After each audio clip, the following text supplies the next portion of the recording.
दीपावली के प्रातः काल पर मैं गुरु रूप में आप सब लोगों को हृदय से आशीर्वाद देता हूँ। आपकी कल्याण कामना करता हूँ कि आप जीवन में सुख, समृद्धि, ऐश्वर्य, भौतिक सुख, पूर्णता और गुरु सेवा और गुरु की सामीप्यता आपको प्राप्त हो। ऐसा ही मैं आपको आशीर्वाद देता हूँ। आपकी कल्याण कामना करता हूँ। आज का दिन वास्तव में विशेष महत्व का दिन है। इसलिए नहीं दीपावली तो पिछले साल भी आई थी, उससे पिछले साल भी आई थी और 500 साल पहले भी आई थी। आज का दिन इसलिए महत्वपूर्ण है कि आज कुछ ऐसे प्रयोग हो रहे हैं जो अपने आप में विलक्षण है, विचक्षण है, और सारा शिष्य समुदाय और सारा सिद्धाश्रम समुदाय और सन्यासी समुदाय इस बात पर आश्चर्यचकित है और गौरवान्वित है कि आप अमूल्य निधि को, अमूल्य पूंजी को दोनों हाथों से ऐसे लुटा रहे हैं जैसे भगवान शिव सारे विश्व को अपनी निधि लुटा रहे हो। ऐसे ही लुटा रहे हैं, न बीच में कोई संकोच है, न कोई बाधा है। सारी विरोधों का सामना करते हुए अपने शरणग्रस्त शिष्यों को ऐसी साधनाएं दे रहे हैं जो अपने आप में न भूतो न भविष्यति, न भूतकाल में दी गई और न भविष्य काल में देने की साधनाएं हो पाएंगी। ऐसी ही साधनाएं देने की वजह से ये दीपावली का दिन आपके लिए और अधिक महत्वपूर्ण हो गया है। और इसीलिए मैंने कहा कि आपका और मेरा एक संबंध, एक सामीप्यता, एक साहचर्य, एक दूसरे का संबंध, एक दूसरे की आत्मीयता, प्राणों से प्राण जुड़ने की क्रिया, ऐसा कुछ हो जिससे कि ये जीवन अपने आप में धन्य हो जाए। और वास्तव में वे सौभाग्यशाली हैं जो आज के इन प्रयोगों में भाग ले रहे हैं, क्योंकि ये प्रयोग अपने आप में दुर्लभ हैं और दुर्लभ के साथ साथ गोपनीय हैं और गोपनीय के साथ साथ बिना तेजस्विता युक्त हैं। जैसे गायत्री मंत्र है, तो गायत्री मंत्र को 24 अक्षरों की गायत्री मंत्र कहा गया है। और यदि आप गायत्री मंत्र के अक्षर पढ़ें तो उसमें 23 अक्षर ही है, 24 अक्षर है ही नहीं। जबकि शास्त्रों में वर्णित है कि 24 अक्षर की गायत्री ही पूर्ण फलदायक है। और आप यदि पढ़ेंगे तो उसमें 24 अक्षर मिलेंगे नहीं, 23 अक्षर ही मिलेंगे। तो 24वां अक्षर कहाँ है? और वह नहीं है तो फिर गायत्री मंत्र पूर्ण कहाँ है? और पूर्ण नहीं है तो फलप्रद कैसे होगा? इस प्रकार के ऋषियों ने ऐसे उच्च कोटि के मंत्रों को कीलन कर दिया था। उसमें से कोई एक शब्द हटा दिया था, एक अक्षर घटा दिया था या बढ़ा दिया था। उस वजह से वे मंत्र फलदायक नहीं हो पाते। पुस्तकों से वे मंत्र प्राप्त नहीं हो सकते, क्योंकि पुस्तक में तो वो मंत्र लिखे हुए हैं जो परंपरा से लिखे हुए हैं, और उन मंत्रों को कीलित किया गया है। कीलित का मतलब है कि ऋषि जानते थे कि बच्चे के हाथ में तलवार देने से खुद का हाथ भी काट सकते हैं। गायत्री मंत्र तो मैंने एक उदाहरण दिया, वह तुम रात दिन जपते हैं, आपके पास लिखा हुआ है। ऐसे हजारों मंत्र हैं जिनमें मंत्र में कहीं 2-4 अक्षर कम है, 2-4 अक्षर बढ़ा दिए हैं। जितने मंत्र जिस तरीके से होना चाहिए उस तरीके से मंत्र है ही नहीं। और जब तक इन मंत्रों का पुनरुद्धार नहीं होगा, जब तक ये अकीलित नहीं हो पाएंगे, जब तक इनकी गोपनीय अक्षर प्राप्त नहीं हो पाएंगे, तब तक उन मंत्रों में सफलता नहीं मिल सकती। यदि किसी का नाम मनोहर लाल है और मैं मां बोल के रह जाऊं तो ये मंत्र पूरा नहीं हुआ। मनोहर लाल शब्द बना ही नहीं। केवल मां बनने से या मां और ल बोल दो लाल, तो मां और ल बोलने से मनोहर लाल शब्द नहीं बन पाएगा जब तक आपको पूर्ण शब्द ज्ञात नहीं है, पूर्ण नाम ज्ञात नहीं है। ये मंत्रों की न्यूनता है, विशेषता भी। विशेषता इसलिए है कि इस प्रकार के मंत्र गोपनीय रह सके। न्यूनता यह है कि इनको खोल के सबके सामने रख देना चाहिए था। इसलिए कल मैंने जो मंत्र दिया है वह अपने आप में पूर्ण प्रामाणिक है और उसमें किसी प्रकार का अकिलित मंत्र है, जिसे सीधा काल ज्ञान मंत्र दिया हो, चाहे शाम का अभी मैं स्वर्ण खप्पर प्रयोग मंत्र दे रहा हूं, ये मंत्र अपने आप में पूर्ण है। यदि आप पुस्तकों में मंत्र मोहदजी या मंत्र महानव या मंत्र सिंधु या मंत्र चैतन्य, जो प्रामाणिक ग्रंथ तुम्हारे पुस्तकों में प्रकाशित हैं, उनमें इन मंत्रों में से इस प्रकार के मंत्र नहीं मिल पाएंगे। इसलिए नहीं मिल पाएंगे कि उन्होंने जो पोथी में पढ़ा वो लिख दिया, अनुभव गम्य नहीं हो पाया। इसलिए मैं शिव खप्पर प्रयोग को संपन्न करवा करके फिर मैं अपना प्रवचन प्रारंभ करता हूं। जो प्रयोग कर रहे हैं वे खड़े हो जाएं, यंत्र को और दोनों गुटिकाओं को लेकर के हाथ में यंत्रों को ले ले और खड़े हो जाए। बाएं हाथ में ले लीजिए, लेफ्ट हैंड में, उस साइड का हाथ आपका लेफ्ट है।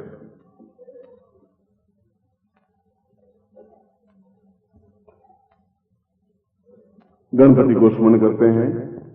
विघ्नेस्तवाम भवतु मे वदन्त रूपम गौर्यै सदां भवतां लंबोदरश्च ऋद्धिर्वदै पूर्वमदैव सिन्धु सदिदं सहितं पूर्णेन्दुमिन्दु भवतां श्रियैव। भगवान गणपति मेरे जीवन के विघ्नों का और दरिद्रता का नाश करते हुए मेरे घर में स्थापित हों और मेरे जीवन को सभी दृष्टियों से सुख, समृद्धि और ऐश्वर्य युक्त बनाएं, जिससे कि मैं जीवन में पूर्णता और सफलता प्राप्त कर सकूं। और ऐसा ही मैं आपको इस प्रयोग से पूर्व आशीर्वाद देता हूं, कल्याण कामना करता हूं। तत्रादो यंत्रम सा पूर्वहेतोस्मानं शक्ति कल्याणताम मम तिलकम कृत्वा, अपने हाथ से तिलक करिए। नमो शुनंताय सहस मूर्तये सहस पादाक्षोरुभावे सहस नामने पुरुषाय शाश्वते सहस कोटि उदाहरणे नमः। शिखा स्पर्शनम, शिखा के स्पर्श करना है। ओम मानस्तो नहीं मानो आयुष्मानो गोकुमानो अस्विस्वामहे तत्रादो संकल्पम कुर्यात्।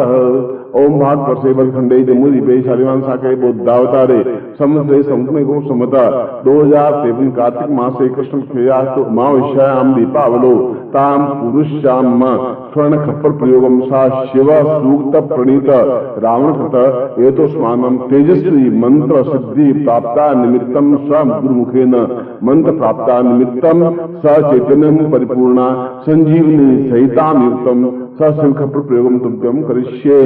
छोड़ दीजिए, भगवान शिव की प्रार्थना करें।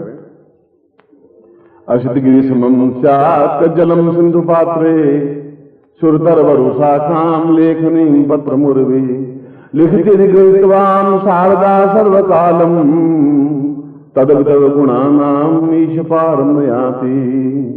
भवतु मे वदतां भवतं श्रियैवे शिव स्वरूपं भवतं न वैद्यं चैतन्य रूपं भवतां भवेशं पूर्णेन्दु पूर्णमवितां भवतं श्रियैव।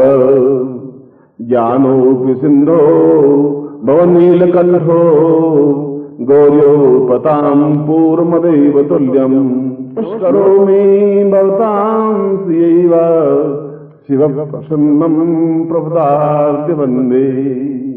आप प्रसन्न होकर के और इस मंत्र को अकिलित करते हुए गुरुमुख से यह उच्च कोटि का प्रयोग और यह मंत्र मुझे प्राप्त हो, जिससे कि मैं अपने जीवन में आप जैसे चिंता रहित हैं, जिस प्रकार से आप मस्त हैं, जिस प्रकार से आप आनंद युक्त हैं और जिस प्रकार से आप लक्ष्मी भगवती जगदम्बा के साक्षात पति हैं, जिस प्रकार से आपके घर में गणेश जैसा पुत्र है, रिद्धि सिद्धि जैसे पुत्र वधुएं हैं, और उसके बाद भी आप जिस प्रकार से निश्चिंत और निर्भीक और निरापद और रोग रहित हैं, वैद्यनाथ हैं, ऐसा ही मैं आपसे प्रार्थना करते हुआ याचना करता हूं कि मेरे जीवन में इतना निश्चिंत, निर्भीक और पूर्ण ऐश्वर्यवान बन सके, ऐसी प्रार्थना करता हुआ भगवान शिव से हम आशीर्वाद ग्रहण करते हैं। अब मैं इस प्रयोग को प्रारंभ कर रहा हूं। दोनों हाथों में इस यंत्र को लें। मानसिक पूजा प्रारंभ तत्प्रादु स्नानम समर्पयामि नमः। ओम वर्णश्योतम वर्णसी वर्णसो वर्णश्या रेतसदन से वर्णस्मासीद गंगे च यमुने चैव गोदावरी सरस्वती नर्मदे सिंधु कावेरी जलेस्मिन् सन्निधि कुरु। ब्रह्मांडोदतीर्थानि करे स्पष्टान्तिर्वे तेन सत्येन मे देवी तीर्थं देहि दिवाकर। पुष्कराद्यां सभे समुद्रां सतस्तीर्थानि जलतान्दा आयान्तमं शान्त्यर्थं दुर्तक्षय कारका ताम पूर्णांदो पूर्ण भव एतो स्वानम शिव खप्र पूर्णाम साचित्यम परिपूर्णात् तुभ्यम संपदे तत्रादु गुटिकायाम प्रारभ्यते। दाहिने हाथ में गुटिका ले लीजिए, दोनों गुटिकाएं, और बाएं हाथ में आपको यंत्र रहने दीजिए। तत्रादु सर्व विघ्नो नाशक एतोस्मानं पूर्ण सुख सौभाग्य शिव खप्पर युक्त एतोस्मानं स्वर्ण वर्षायुक्तमो ग्रहे सुख सौभाग्य धन धान्य यश प्रतिष्ठाम ऐश्वर्यम देहि देहि सातभ्यम इदमितम ज्योति। अमुक गोत्रोत्पन्नो हम, अपना गोत्र बोलिए, अमुक शर्मा हम नाम बोलिए। ताम मम ग्रहे साम पूर्णत्व प्राप्ता निमित्तम स गणेश रुद्रम एकादश रुद्र सा मम ग्रहे भूत भविष्य वर्तमान सा ज्ञान चेतायुक्त सा जन्म जन्मांतर दुख दर्द निवारणार्थम जन्म जन्मांतर सुख समृद्धि प्राप्ता निमित्तम सा भिक्षुतम रंक राजा पर्यंतम एतोस्मानं पूर्ण शीघ्र सिद्धि प्राप्ता निमित्तम ताम शिव रूपेण मम ग्रहे प्रतिशतम मम हृदय प्रतिशतम सा चैतन्यम परिपूर्णाम सातभ्यम संपर्दे। अब गुटिकाओं को बाएं हाथ में ले लीजिए और यंत्र को फिर दाहिने हाथ में लीजिए। ये इस साइड में हाथ आपका दाहिना है, वो बायां हाथ है। ताम मम ग्रहे पूर्वा यंत्र को स्थापन करिए। यंत्र को मम ग्रहे साम पूर्णाम सिंधुताम प्राप्ति महासदा शिव एतोस्मानं सा स्थापयामि। सूर्य चंद्र रूपेण मां नेत्रम स्थापयामि। घ्राण रूपेण मम नासिकां स्थापयामि। वाग्देवी रूपेण मुखम स्थापयामि। सरस्वती रूपेण मां ग्रीवायां स्थापयामि। बल रूपेण मां वक्षस्थलं स्थापयामि। एतोस्मानं पूर्ण सौभाग्य प्राप्ति रूपेण कुच स्थापयामि। एतोस्मानं हृदय रूपेण सा पूर्ण सिंधु समुद्र पर्यंतम शिव रूपेण साक्षात् हृदय सिंधुं प्राप्ताम। अन्नपूर्णा रूपेण सा उदयं स्थापयामि। नाभूषा धन धान्य प्रतिष्ठा ऐश्वर्य प्राप्ति रूपेण नाभूं स्थापयामि। पूर्ण बड़ा रोग रहित वेदनात्मक जंगाम स्थापयामि। पादयोमी शाम एतोस्मानं पूर्ण बल बुद्धि पराक्रम प्राप्त पादयोमी। चरणारविंदेषु पूर्ण मोक्ष प्राप्ति रूपेण चरणारविंदं स्थापयामि। पूर्ण पुरुषार्थ ओजस्विताम यौवन प्राप्ता निमित्तम बलबुद्धिं बाहुभ्यां स्थापयामि। पादयो सर्व दीर्घ अजन्म साकार मृत्यु निवारणार्थम सा पूरा समस्त शरीरे साम वज्रादपि स्वर्ण सिद्धि प्राप्ता निमित्तम सातभ्यम संपर्दे। अपने दोनों हाथों में यंत्र लेकर के उसके ऊपर गुटका रख दीजिए और दोनों अंगूठे उसके ऊपर रख दीजिए और आप मेरी तरफ देखिए। मैं आपको संजीवनी क्रियायुक्त स्वर्ण खप्पर प्रयोग संपन्न करवा रहा हूं। आप बिल्कुल बिना हिले डुले, न आंख झपकाए, शरीर हिलना तो बहुत दूर है, आंख भी नहीं झपके, ऐसा इस मंत्र में बताया गया है। बिल्कुल स्थिर चित्त, अकंपित, जहां कंपायमान नहीं हो, हिले नहीं आप।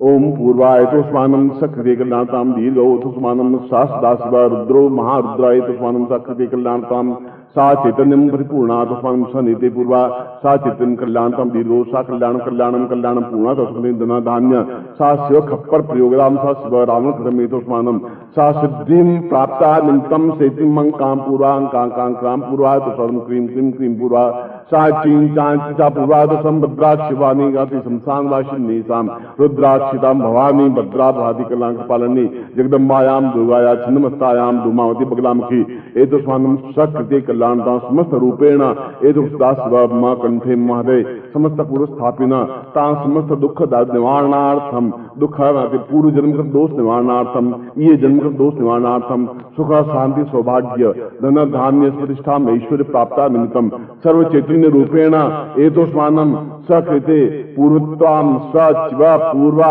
सा सिद्धिं प्राप्ता निमित्तम सा सिद्धिं पूर्वाय तो संकृत्यन्ते संजीवनी सहितम संभुटेन अमुक गोत्रोत्पन्नो हम, अपना गोत्र बोलिए, अमुक शर्मा हम सा पूर्वाय तो मम ग्रहे मम पूर्ण परिवार रूपेण पुत्र पौत्र बंधु बांधव पत्नी सहिताम सुख शांति सौभाग्य अतुलनीय धन ऐश्वर्य प्राप्ता निमित्तम समस्त दान रूपेण सा संजीवनी रूपेण सुखा रूपेण सौभाग्य रूपेण शांति रूपेण क्रियमाण रूपेण कृत्या रूप सा चिंत्यामि प्रत्वाम पूर्वा तुष्मानम सख विकलाम दीर्घा तुष्मानम सातभ्यम इदमट्टम वो जो ते पूर्वा सातभ्यम पूर्वा सा दीर्घो तो स्वामी सातभ्यम संपर्दे। दोनों नेत्रों को स्पर्श करके और अपने हाथ में रख दे। मैं मंत्र बोलूंगा, दाहिने हाथ में ये गुटका रखनी है, हाथ में रखनी है यंत्र और गुटिका। मैं मंत्र बोलूंगा, आप मेरे साथ मंत्र बोलेंगे। ओम श्रीं ह्रीं ह्रीं स्वर्ण खप्पर सिद्धिं कनकधारा ह्रीं ह्रीं श्रीं ओम। ओम श्रीं ह्रीं ह्रीं स्वर्ण खप्पर सिद्धिं कनकधारा ह्रीं ह्रीं श्रीं ओम। ओम श्रीं ह्रीं ह्रीं स्वर्ण खप्पर सिद्धिं कनकधारा ह्रीं ह्रीं श्रीं ओम। ताम गुरुमुखेन मंत्र प्राप्ता निमित्तम आशीर्वादम प्राप्यते है। दोनों हाथ खोल दीजिए। मंत्रार्था सफला संतु पूर्णाम संतु मनोरथा शत्रुणाम विनाशोस्तु मित्राणाम यस्तव ऋग्वेदो यजुर्वेद सामवेदो यथर्वण ब्रह्म वाक्स्थान चमनन्ति तव शत्रुवान अक्षतान प्रस्थितोन्त्यम गृह्णन्ति ये नरा चत्वारो वर्धते लक्ष्मी आयुर्बुद्धिं यशो बलम शीर्वर्चस्मारोग्यम मां विदत्तमानं महिते धान्यं धनम पशुपुत्र लाभम सत्संवत्सरम दीर्घमायुं शीर्षते लक्ष्मी स पत्न्यां बहुरात्रे पार्श्वे नक्षत्राणि रूपसो व्यातम इष्ण निखाणाम निखाण सर्वलोकम निखाण सा पूर्णत्व प्राप्ता निमित्तम सा चैतन्यम स्वर्ण खप्पर ताम शिष्यत्व ग्रहे पूर्ण जीवन पर्यंतम सा नवीन पूर्ण पुरातोस्मानम पूरा पुत्र पौत्र सहिताम हेतोस्मानम समस्त सुख शांति ऐश्वर्य प्राप्ता निमित्तम व्यापार बुद्धि मनोकामना पूर्ताय हेतु सकते कल्याणतम तुभ्यम संपर्क दे।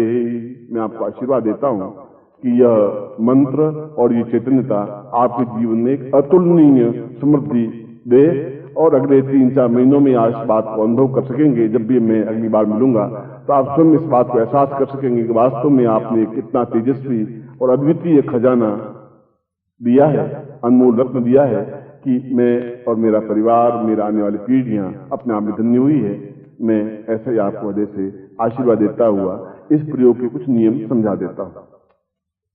यह यंत्र और गुटिकाएं पूजा स्थान में रहनी चाहिए और यह एकादश रुद्र 11 दिन का प्रयोग है और इसमें केवल सफेद हकीक माला का प्रयोग किया जाता है या रुद्राक्ष माला का प्रयोग किया जाता है। इससे पहले उस माला का प्रयोग नहीं किया हुआ हो, या रुद्राक्ष माला और या सफेद हकीक माला। उस माला से इस मंत्र की 11 माला मंत्र जाप करना है, मगर इसके साथ ही साथ घी का दीपक आपका 11 दिन तक अखंडित जलता रहेगा, यानी बुझेगा नहीं, 24 घंटे जलता रहेगा। इस प्रकार का दीपक बनाएं जिससे कि उसको समय समय पर घी डालते रहें और 11 दिन तक बराबर घृत का दीपक जलता रहे और यंत्र के साथ दोनों गुटिकाएं बनी रहे। आपको प्रातः काल, मध्याह्न काल या सायंकाल जो भी समय मिले स्नान करके, हाथ पे धो करके नहीं, स्नान करके शुद्ध वस्त्र धारण करके और उसके सामने बैठ करके इस मंत्र का जाप करना है। सामने भगवान शिव का चित्र हो और गुरु का चित्र हो और उसके बाद में इस बात की आकांक्षा करे कि यह मंत्र अपने आप में मुझे पूर्ण चैतन्यता और समृद्धि प्रदान करे और आप उसी दिन से, जिस दिन से प्रारंभ करेंगे, उसी दिन से इस बात को एहसास करने लग जाएंगे कि नए नए विचार, नए नए साथी, नए नए मित्र, नए नए व्यापार, और जो कुछ नहीं हो रहा था वह कुछ घटित होने वाला है, या जो कुछ बाधाएं थी अपने आप में एक दो दिन में समाप्त होकर के अनुकूलता प्राप्त होने लग गई हैं, और तुरंत स्पीड से आप तेजी के साथ आगे बढ़ सकेंगे। ये 11 दिन का प्रयोग है। 11 दिन के बाद में अखंड दीपक लगाने की जरूरत नहीं है, मगर फिर भी आप सायंकाल या प्रातःकाल एक माला मंत्र जाप करें, उसमें थोड़ा 15-20 मिनट के लिए घी का दीपक लगा दें और मंत्र जाप करें, तो आप स्वयं अद्भुत और आश्चर्यजनक सफलता अनुभव कर सकेंगे और महसूस कर सकेंगे कि कलयुग में भी इतने तेजस्वी मंत्र होते हैं जो चमत्कारिक और तेजस्विता प्रदान करने वाले, सुख शांति सौभाग्य प्रदान करने वाले और दरिद्रता को हजारों हजारों मील दूर ठेलने वाले होते हैं। ऐसा ही होगा, इसी प्रकार से आपको प्रयोग करना है। मैं आपको ऐसा ही आशीर्वाद देता हूं और कल्याण कामना करता हूं। ब्रह्मा हमारे पितामह हैं, सबसे आदि पुरुष हैं, और वेदों से भी पहले उनकी रचना हुई है ब्रह्मोपनिषद की। इसलिए उनका प्रत्येक एक एक अक्षर अपने आप में एक एक मंत्र है, एक एक ग्रंथ है, और उसके 4000 श्लोक करोड़ों श्लोकों के बराबर। मगर उसकी विशेषता यह है कि उन 40 अध्याय में, 40 परिच्छेद में, प्रत्येक के प्रारंभ में एक श्लोक है जो कॉमन है।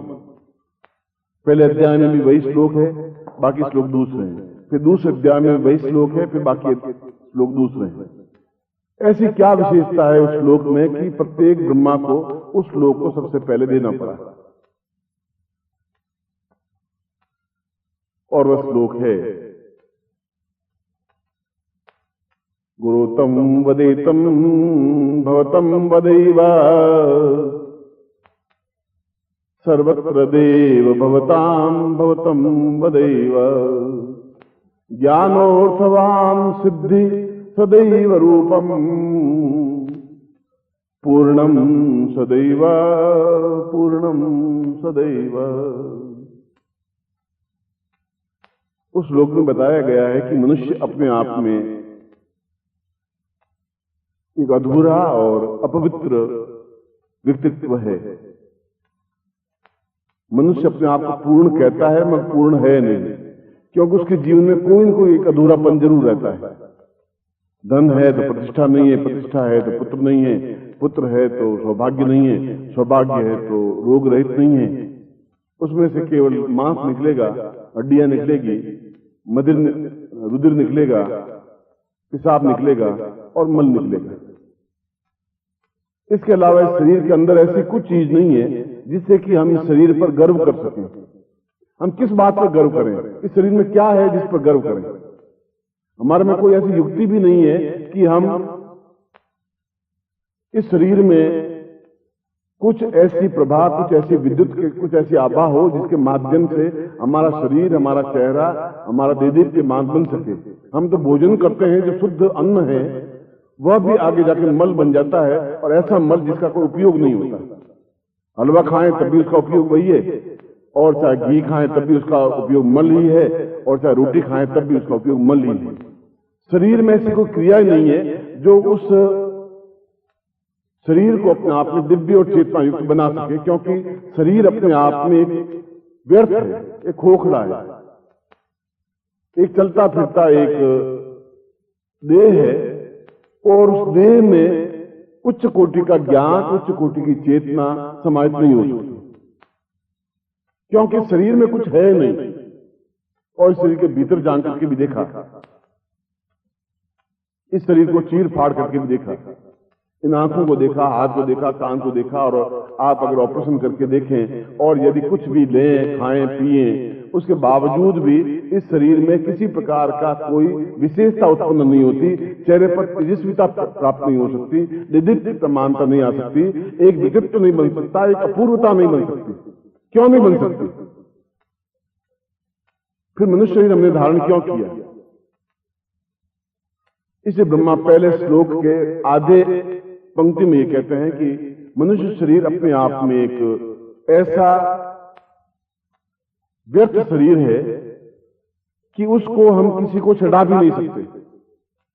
न गुरु के चरणों में चढ़ा सकते हैं, न देवताओं के चरणों में चढ़ा सकते हैं, अपवित्र चीज नहीं चढ़ा सकते, मलयुक्त चीज नहीं चढ़ा सकते।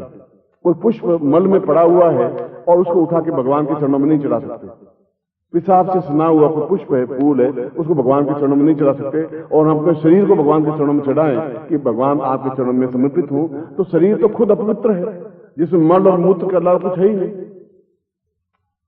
ऐसे गंदे शरीर को भगवान के चरणों में कैसे चढ़ा सकते हैं, और ऐसे शरीर को अपने गुरु के चरणों में भी कैसे चढ़ा सकते हैं? क्योंकि उस पंक्ति में, दूसरी पंक्ति में यह कहा गया है कि जीवन का सारभूत और देवताओं का सारभूत तथ्य अगर किसी में है तो गुरु रूप में है। क्योंकि गुरु प्राणमय कोश में होता है, आत्ममय कोश में होता है और सप्त कोटि में होता है, उसको गुरु कहते हैं। वह केवल देह रूप में नहीं होता, उसमें ज्ञान होती है, चेतना होती है, उसकी कुंडली जागरण होती है, सहस्रार जागरण होता है, और बिना मल मूत्र के भी वह सैकड़ों वर्ष व्यतीत कर सकता है। न उसको भूख की जरूरत होती है, न प्यास की जरूरत होती है, न उसको मूत्र की जरूरत होती है, न मल की जरूरत होती है।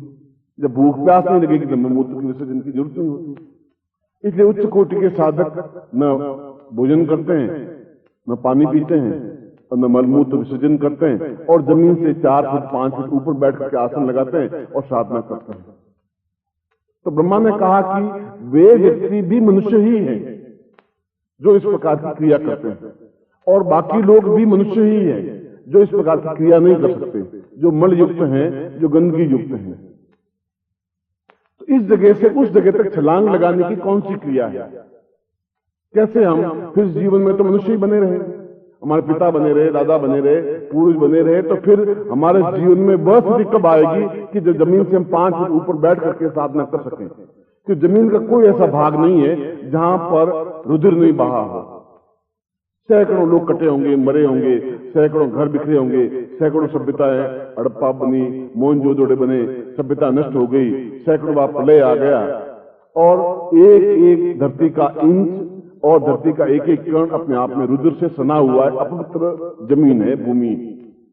उस भूमि पर बैठ करके साधना कैसे हो सकती है, और वे साधना में सिद्धि फिर कैसे प्राप्त हो सकती है? तो 2 कमियां हमारे जीवन में आई। एक कमी यह कि उस पृथ्वी पर, जो पृथ्वी खून से रंगी हुई है, अगर दिल्ली को देखें तो सैकड़ों उस पर अत्याचार हुआ। देश आया, पूरे कत्लेआम किया, बाबर आया, उसने कत्लेआम किया, निजामुद्दीन आया, उसने कत्लेआम किया, अंग्रेज आए, उसने गोलियों से भून डाला, और उस दिल्ली की एक एक गली, एक एक इंच अपने आप में खून से सनी हुई है। पृथ्वी का कोई जगह नहीं है जहां पर खून नहीं बहा हो, अपवित्र नहीं है। कहीं मल विसर्जन हुआ होगा, कहीं मूत्र विसर्जन हुआ होगा। पवित्र जीवन है ही नहीं, पवित्र धरती नहीं है। और बिना पवित्रता के इतनी उच्च कोटि की साधनाएं संपन्न नहीं हो सकती, और साधनाएं संपन्न नहीं हो सकती तो फिर जीवन अपने आप में व्यर्थ है, फिर मलमूत्र युक्त जीवन है। ऐसा जीवन क्या काम का है? उस जीवन की क्रिया क्या है? उस जीवन के माध्यम से सिद्धासन कैसे पहुंच सकते हैं? उसके माध्यम से हजारों वर्षों के प्राप्त योगियों के दर्शन कैसे कर सकते हैं? और नहीं कर पाएंगे तो फिर हमारे जीवन का अर्थ क्या? फिर जीवन का मतलब क्या? जीवन का तात्पर्य क्या? ऐसा ही घिसट करके जीवन को समाप्त कर देना है? ऐसे जीवन बर्बाद हो जाना है? ऐसा जीवन तो आपकी कई पीढ़ियों के बर्बाद हो चुके हैं, और उनके जीवन का नाम निशान भी नहीं है। आपके दादा परदादा तक तो शायद नाम याद, उसके बाद में आपको नाम ही मालूम नहीं कौन से मेरे परदादा के पिता थे, उन्होंने क्या कार्य किए, और जीवन घसीटते हुए उन्होंने बिता दिया। अगर आप भी ऐसा ही जीवन व्यतीत कर देते हैं तो फिर आपके जीवन में गुरु की कोई जरूरत है ही नहीं थी, फिर जीवन का मतलब भी नहीं है। आप उस जीवन को साबुन से लगा करके साफ करने से यह शरीर स्वच्छ नहीं बन सकता, लक्ष्य लगाने से शरीर पवित्र नहीं बन सकता। यदि आप 4 दिन स्नान नहीं करें तो शरीर से बदबू आने लग जाएगी। पास वाला कहेगा क्या बात है, तुम्हारे शरीर से बदबू आ रही है, स्नान नहीं किया क्या? ये शरीर कितना अपवित्र है कि 4 दिन भी बाहर के वातावरण को झेल नहीं सकता। और हम कल्पना करते हैं कि भगवान कृष्ण के शरीर से अष्टगंध प्रवाहित होती थी। सुगंध तब प्रवाहित होती है जब गंध या दुर्गंध मिटती है, राम के शरीर से अष्टगंध प्रवाहित होती थी, बुद्ध के शरीर से गंध प्रवाहित होती थी, उच्च कोटि के योगियों से अष्टगंध प्रवाहित होती है। तो हमें क्या करनी है कि हमारे शरीर से अष्टगंध प्रवाहित नहीं हो, पास में से निकले और एहसास करे कि पास में से कौन निकला, ये सुगंध कहां से आई। ऐसी सुगंध जो कस्तूरी की नहीं है, केसर की नहीं है, और किसी चीज की नहीं, इत्र की नहीं, हिना की नहीं है, गुलाब की नहीं है। ये गंध क्या है, सुगंध क्या है, ये चीज क्या है, इस व्यक्तित्व में क्या है। अगर ऐसा व्यक्तित्व नहीं बना तो फिर जीवन का मूल्य, मतलब अर्थ, चिंतन क्या है। ब्रह्मा कह रहे हैं कि ये आने वाली पीढ़ियां नहीं सोच सकेंगी, आने वाली पीढ़ियां इसको समझ भी नहीं पाएंगी। और अगर ऐसा जीवन नहीं हुआ तो घिसटते हुए ऐसा ही जैसे पशु अपने बैल उठता है और उठ करके एक घाणी के बैल की तरह घूमता रहता है, ऐसे मनुष्य अपनी नौकरी में, व्यापार में घूमता रहेगा और मर जाएगा। जो मनुष्य शरीर दिया है, जिस मनुष्य शरीर को प्राप्त करने के लिए देवता लोग तरसते हैं, ये इन प्रकार जन्म लेने की कोशिश करते हैं। राम के रूप में जन्म लेते हैं, कृष्ण के रूप में जन्म लेते हैं, बुद्ध के रूप में जन्म लेते हैं, महावीर के रूप में जन्म लेते हैं, ईसा मसीह के रूप में जन्म लेते हैं, पैगंबर के रूप में जन्म लेते हैं। और मनुष्य रूप इसलिए दान करते हैं कि इस शरीर से कुछ ऐसा हो जो अपने आप में अद्वितीय हो। और हमें मनुष्य शरीर मिला है और हम उसका उपयोग नहीं कर सकते। हम उस शरीर को उस जमीन से ऊपर नहीं उठा सकते, शून्य में आसन नहीं लगा सकते, इस शरीर को गंधहीन नहीं बना सकते, इस शरीर को अष्टगंध युक्त नहीं बना सकते। अब कृष्ण बना सकते थे, फिर हम क्यों नहीं बना सकते।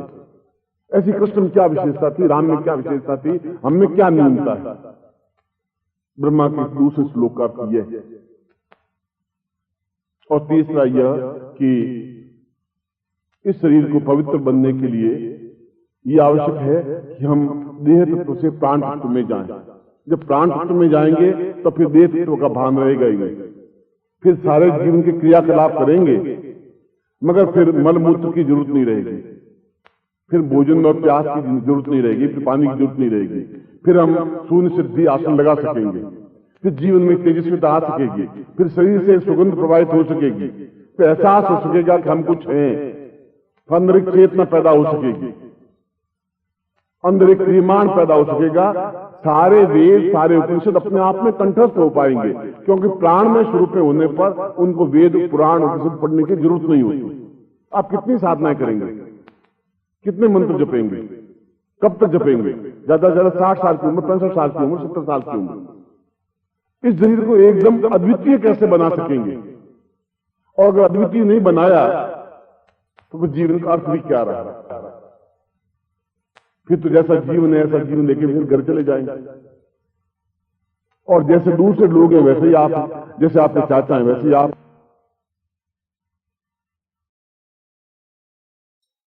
ओम परम तत्वाय नारायणाय गुरुभ्यो नमः।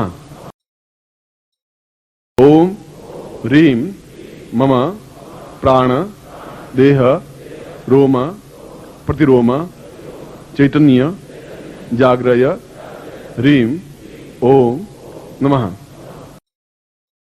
ओम भूर्भुवः स्वः तत्सवितुर्वरेण्यं भर्गो देवस्य धीमहि धियो यो नः प्रचोदयात्।